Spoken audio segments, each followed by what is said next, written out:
Hi everyone, it is Natalie with Crochet by NatalieLucille, and today I wanted to show you one of the projects that I'm working on and maybe even give you a tutorial on how to piece some granny squares together. So I'll back up for just a second. If you'll notice the date of the upload, we are still practicing our social distancing. And so since then, I decided to work on a granny square blanket. I wasn't really planning on doing the granny square blanket. It just kind of evolved over the past few weeks. I'm falling in love with this thing. So, but what I wanted to do today is go through a tangle. No, is show you how you can one way that you can piece your granny squares together. So this is the granny square blanket that I'm working on, and I've semi-blocked it. Well, that one came apart. Semi-blocked it with my pins just to kind of see how I wanted to lay it out. So this is what it's looking like so far. And I've actually done a few of the mattress stitch. So I still have a long way to go, and I'm doing probably a square a day-ish. So you can see I've been in social isolation for a few weeks. Actually, it's been in 2 days, it'll be 2 months since I've been home. It's okay.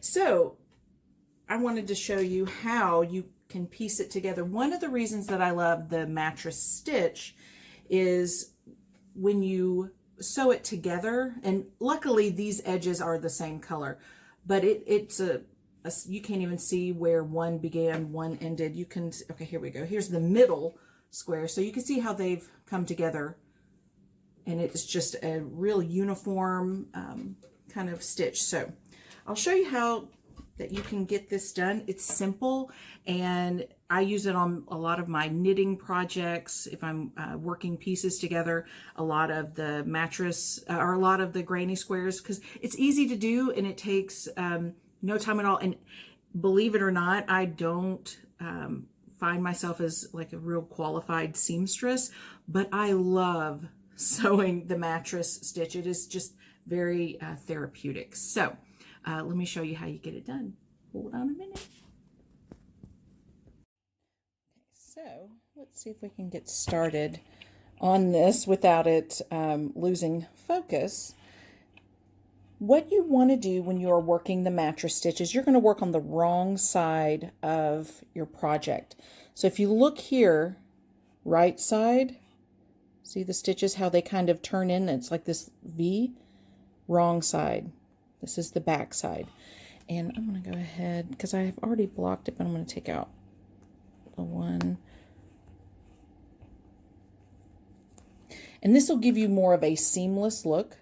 I have a tapestry needle, just some regular worsted weight yarn, some of that I worked on the edges. So you see how these are two contrasting colors. It works. So what you want to do is I have tied it on here. You can see it. And I'm going to weave this in and tuck it later on. So you want to come to the other side, and I'm working in a corner, and I want to make sure that they are even. So you're going to go in through both of the V's right here, and you're coming up under. You're just going to pull it all the way through. You're going to work to the other side.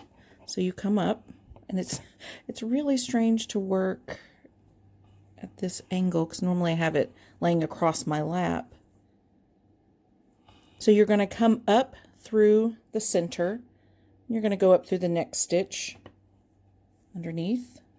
And you're going to pull that through. Just kind of keep it loose for a second. You're going to work in, again, from the center. You're going to go through the next stitch underneath these two and just pull it up. And you're going to start noticing a pattern of a crisscross, kind of like a corset, almost like you're lacing up your shoes, anything that is like a X back and forth. So you're going to come to the next stitch through the center, and it almost appears like it's this ladder. So next stitch, you're just going to pull it through, and you're just keeping it loose for the moment until you pull. You want to pull it tight as you work along, and I'll show you that in just a second. So you're going to come in again through the center, and you're going to work inside to the out. So you're going to go through that stitch there, come to the other side, working from the middle or the center inside. You're going to work up through the next stitch, and you can see how you go through those 2 stitches, and you're just working your way up. And I'll tighten it here in just a second so you can see inside. So you work through the next stitch. You can kind of see.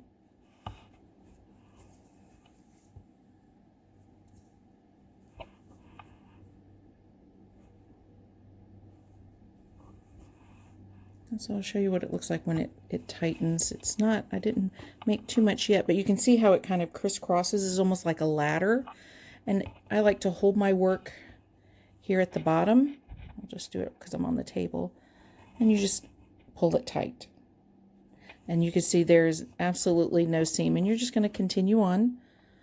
Center up through those 2 stitches there. And you're just going to go back and forth and back and forth. Told you this is totally cathartic. One of my favorite things to do, because I like to see an end product and it kind of where you can see it coming together. Now I'm not finished with adding on the squares, so on my other edges, this is why this string is so long as well. I'm going to continue adding the squares, and then I can work it in, you know, the mattress stitch. Now I haven't gone this way yet. I've just been working on these edges, and then probably today, tomorrow, whichever, I'm going to start working down the end.